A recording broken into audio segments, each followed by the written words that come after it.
A partir del dia 21 d'octubre, amb l'estrena del documental Francesco, va haver molta desinformació per part dels mitjans, els quals asseguraven que el papa Francisco aprovava la unió entre els homosexuals.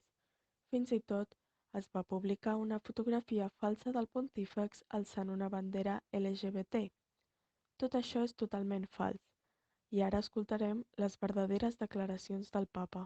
Me hicieron una pregunta en un vuelo.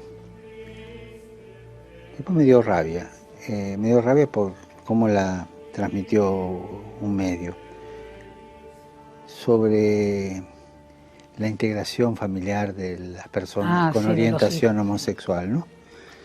Yo dije, las personas homosexuales tienen derecho a estar en la familia. Las personas que tienen una orientación homosexual tienen derecho a estar en la familia y los padres tienen derecho a reconocer a ese hijo como homosexual, esa hija como homosexual. No se puede echar de la familia a nadie ni hacer la vida imposible por esa categoría. Son hijos de Dios, tienen derecho a una familia y tal. Otra cosa es, y expliqué, me equivoqué en aquella palabra, pero quise decir esto, cuando notan algo raro, es raro, no, no es raro, algo que fuera de lo común, ¿no? O sea, no tomar una palabrita para anular el contexto, ¿no? Ahí lo que dije es, tiene derecho a una familia. Y eso no quiere decir aprobar los actos homosexuales. Yo siempre defendí la doctrina, ¿no?